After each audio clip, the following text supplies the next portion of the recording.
Let's take a look at some special properties and some special cases of the linear functions.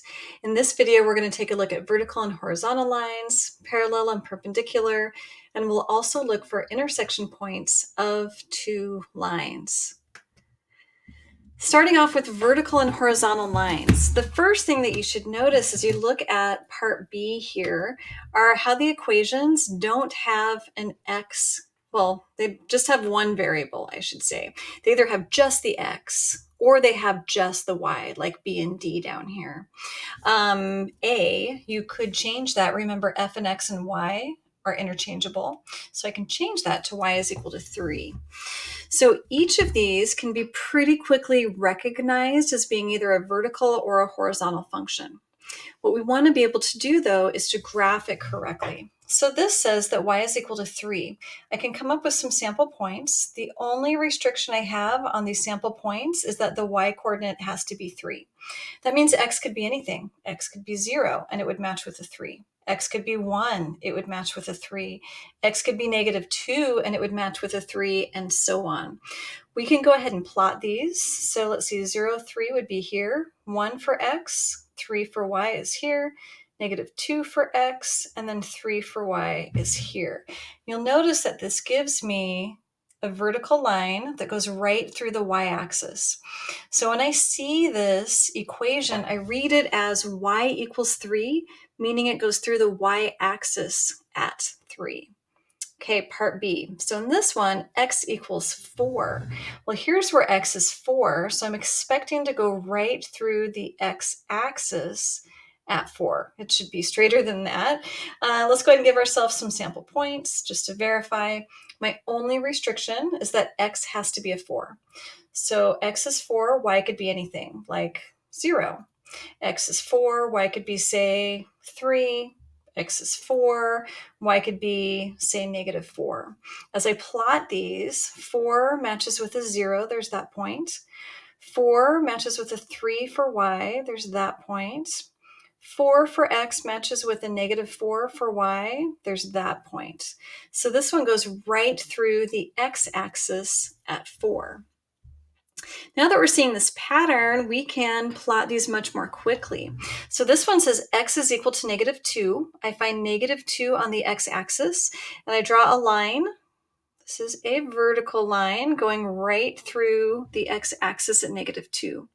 This one says y is 5, so I find where y is equal to 5. I'm going to draw a line that goes right through the y-axis. This is a horizontal line, horizontal. Running out of room. This one's vertical. Okay, so we get a horizontal line and a vertical line. The variables are not helpful because with y, we tend to think vertical, not horizontal. Instead, I want you to think about what axis do I go through? The y-axis for y equals 5 or the x-axis? There was a follow-up question, and that one was, which of these are functions? Well, to be a function, it's got to pass the vertical line test. So, for example, this parabola is a function because any vertical line will only pass through one point. But this shape is not a function because a vertical line passes through more than one point. So as I look at these, the first one, any vertical line that I draw here passes through a single point. So y equals 3 is a function.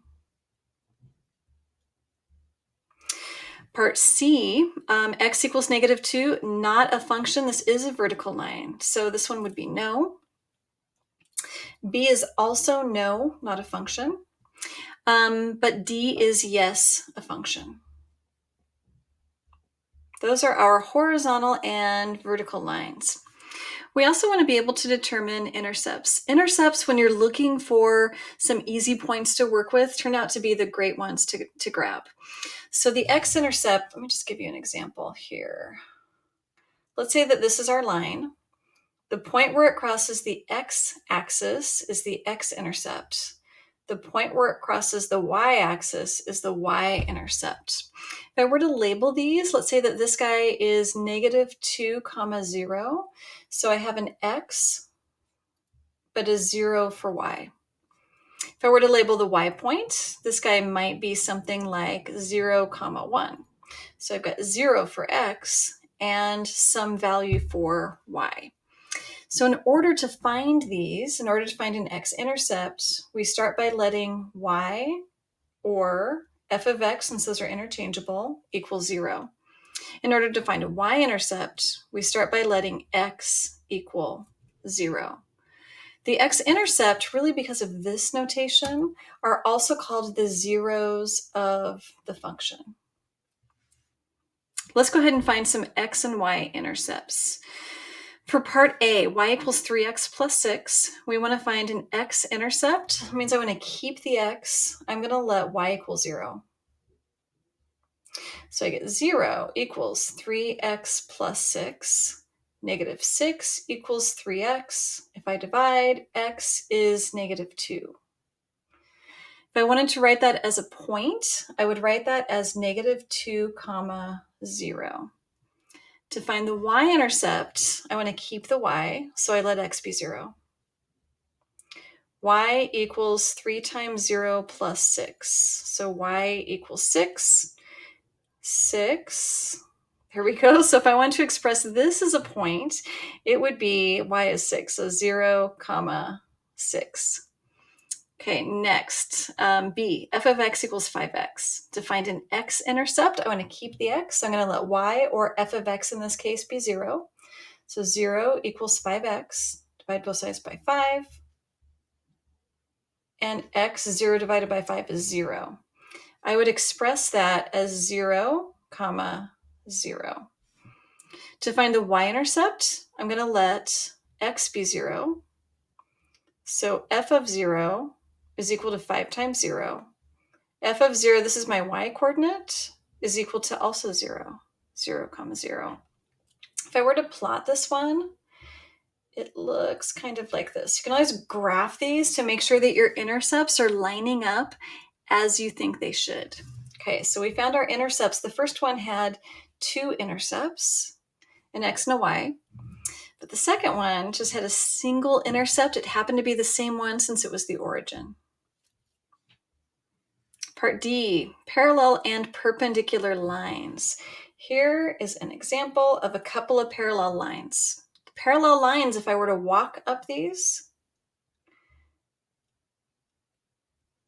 they have the same exact slope. So for these parallel lines, they have equal slopes. Perpendicular lines, so if I had one here, and then the perpendicular, is that perpendicular? I need a 90-degree angle in between. It looks good. Well, for perpendicular lines, if I were to walk these, I would be going uphill on one, and it's not a very good picture, downhill on the other. So I know that they have opposite slopes. If one's positive, the other's negative. They also have reciprocals. So if one is 2, then the other slope would be 1 over 2. Or if the slope was 3, the other slope would be 1 over 3. So everything about perpendicular slopes are different. So they have opposite, reciprocal, but that's not going to fit, barely, slopes. Okay, so for example, I'm going to do 2/3 and -3/2. That would be an example of opposite reciprocal slopes. We're going to use this information to get m as we're looking for the equation of a line. We want to find the equation of the line. So I know that regardless of which form I'm using, I need m. In this one, I'm given a point. So I need to find m, but I'm also given a point. So I'm going to use my point slope formula. Y minus y1 is equal to m x minus x1. The only way I can find my slope is with my parallel line. So I use this parallel information to find the slope only, then I get rid of it. The slope of this line that it's parallel to is this number in front of the x, so that's going to be 3. Therefore, our slope is 3. I'm going to say m sub p is equal to 3, so our slope is equal to 3. Once I've found the slope, I'm done with the parallel line. That's all the information I'm going to get from it. So now I'm going to use my point for my subscripts, x1 and y1. 1, 3, and let's go ahead and put this into our point slope formula. So y minus y1, that's going to be 3, is equal to m, 3. x minus 1. If I simplify this, I get y minus 3, kind of making a mess here. Y minus 3 is equal to 3x minus 3. Add 3 to both sides. Y equals 3x. Y equals 3x. And I know that I'm on the right track because my slope, so the slope of my, whoops, there we go. So the slope of the line that I found is the same as the slope of the parallel line that I was given. Okay, number 2, we want to find the equation of the line that's perpendicular. Our perpendicular symbol is this. Well, I'm going to be able to find my slope from this guy. I'm given an x-intercept. That's not super helpful. It would be if it was b, the y-intercept, but it isn't. So I'm going to turn that guy into a point. X is 3, y is 0. So I do need to use my point slope formula. Regardless, in all of these, my first step is finding m. So to find m, I'm going to rework my perpendicular line. I'm going to solve this for y. So 4x plus 2y equals 2. I'm going to solve for y. If it's in y equals mx plus b, I'm in good shape. Subtract a 4x from both sides.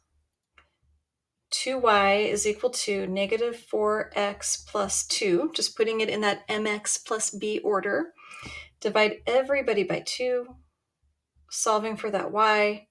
Y is negative 4 over 2 is negative 2x plus 1. The only thing I need from this is my perpendicular slope. So m perpendicular is equal to negative 2. This means that my slope is the opposite, so it's positive, reciprocal. Okay, so there's my slope. There's my point. I'm going to use a different color pen because I'm making a mess. So I'm going to go ahead and find the equation of this line now using my point slope formula. Y minus y1, which is 0, equals m 1/2 x minus x1, which is 3.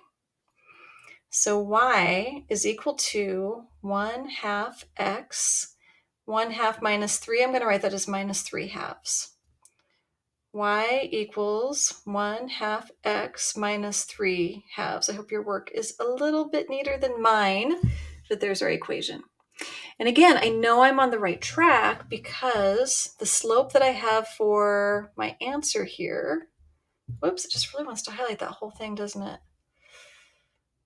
So the slope for my answer, anyway, the 1/2, is the opposite reciprocal of my slope that I had there. Okay, so parallel and perpendicular lines. The key for these is to find m first using the rules that we have here. And then it's just like any other problem, finding the equation of a line. So really great review. Finally, intersections of lines. There's 2 ways to find an intersection. One is not really accurate. It's okay, depending on how nicely your 2 lines cross, if they cross on a nice crosshair of a grid. The second way is algebraically, and that finds the exact answer every time. So I've got these 2 equations. I want to go ahead and graph them. I'm going to graph them in Desmos. Let me go ahead and open up Desmos here. Desmos.com. And I'm just going to bring this into a separate window so we can see both at the same time.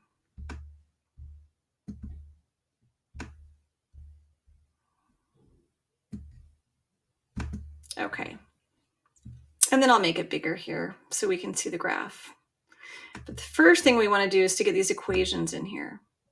You can type f of x or you can just type y. I'm going to do y just because it's quicker. Y equals x plus 4. That's my first one.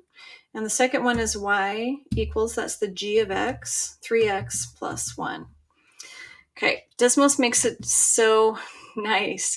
You'll notice how it gave me a couple of grayed out points. It gives me the intercepts. If I click on my other line, it's going to do the same for the other line. It gives me my the X and Y intercepts.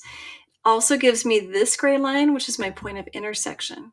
So it tells me right off the bat there that my point of intersection is 1.5, comma 5.5. So just by putting it into Desmos, I get my answer right away. So 1.5, 5.5. I love using Desmos for these.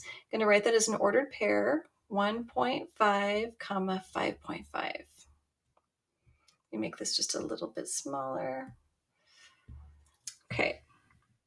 Number 2, we want to do this algebraically. So I'm going to go ahead and redo this because a lot of times it's going to ask you for your coordinates as integers or reduced fractions. So when you get into calculus, I know there's so many tools that you can use, your calculator, Desmos, but you really want to be quick and clean with your arithmetic because calculus involves so many steps. You don't want to be grabbing for your calculator every single time.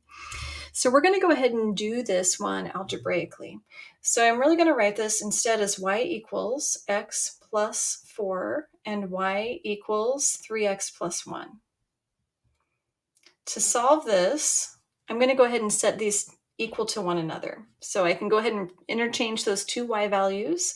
So y is 3x plus 1 equals x plus 4. This is going to solve for my x coordinate. As I'm looking for these intersection points, I need two coordinates, an x and a y. So let's subtract the x from both sides. While we're here, let's subtract the 1 from both sides as well. So I get 2x is equal to 4 minus 1, which is 3. X is 3 halves. So I get 3 over 2, comma.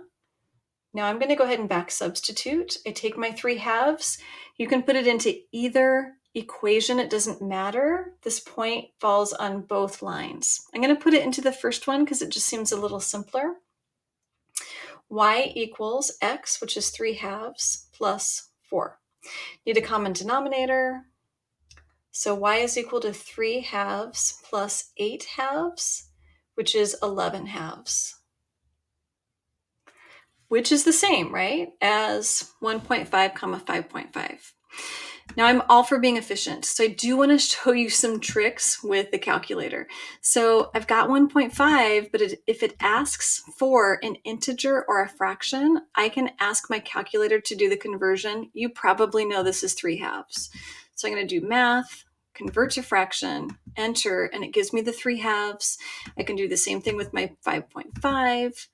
Math, where is it? Convert to fraction, enter. I can also do this with my, where was it? Right here. So when I was doing the algebra, before I did the common denominator, I had 3 halves plus 4. So 3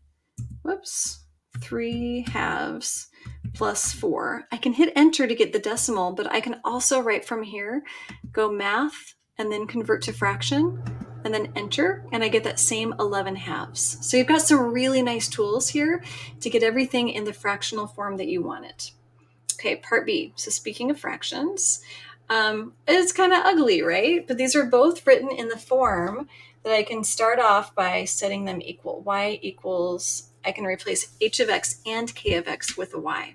So let's go ahead and set these two equal. So I have 8 fifths x plus 269 20ths is equal to 7 thirds x plus 2 3 twelfths. Now I've shown you how to use the calculator. So let's make good use of the calculator here instead of clearing denominators or putting things in decimal form and then going back.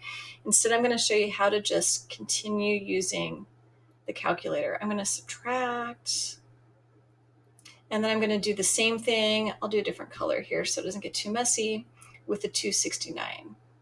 Just getting my variables on one side and my numbers on the other. So as I move through this, I need to do this guy for the first side. But let's just ask the calculator. So this is going to be 8/5. 8/5 minus 7/3. And I'm going to go math convert to fraction. And I get negative 11/15. Not bad. And that was the x coordinate. On the other side, I need to do this. So make sure I type it in here right. So 223/12 minus 269/20. Does that look right? Okay, math convert to fraction.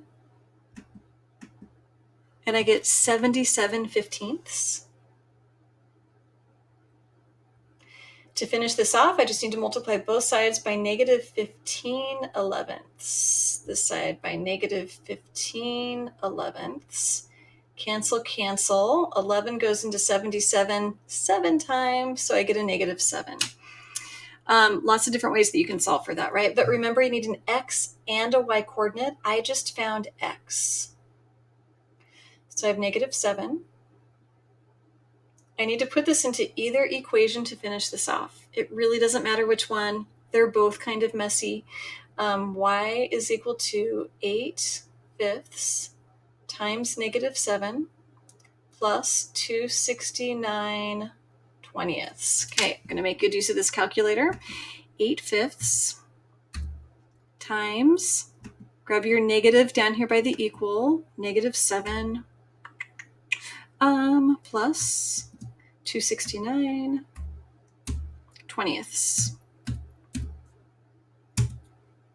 2.25. I forgot to do convert to fraction.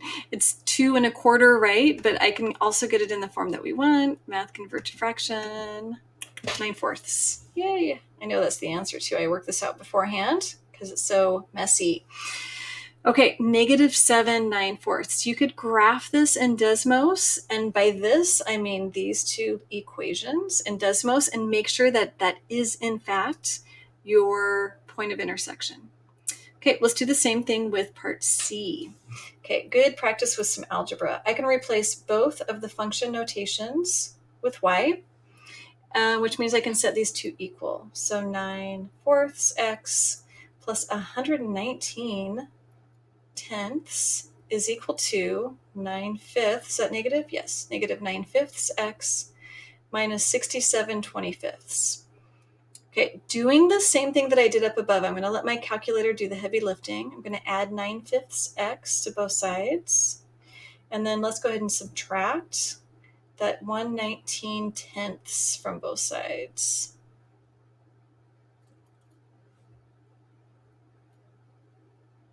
Equals. Okay, over here on my calculator, we're going to go 9/4 plus 9/5, and then convert to fractions. So math convert to fraction.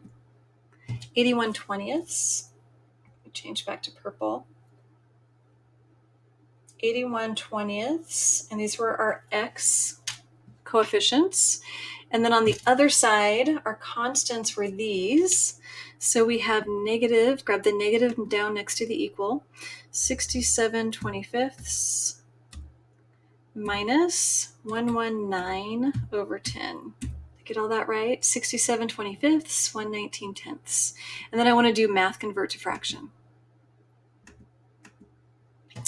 Negative 729/50. Okay, so equals negative 729/50. Okay, now to finish this off, I just need to multiply by the reciprocal for that x. So 20/81 multiplies on both sides. 20/81. Cancel, cancel, cancel, cancel. On that side, we get x equals. On the other side, let's go ahead and just multiply these two together. I have negative 729/50. If I just go ahead and hit multiply right now, it says the answer times, and I want to multiply that by 20/81, and let's convert it to a fraction. negative 18 fifths. Okay, so I never promised that these would be clean. This is math after all, but negative 18 fifths. Now I want to back substitute this. I want to put it into either equation. It really doesn't matter which one you put it into.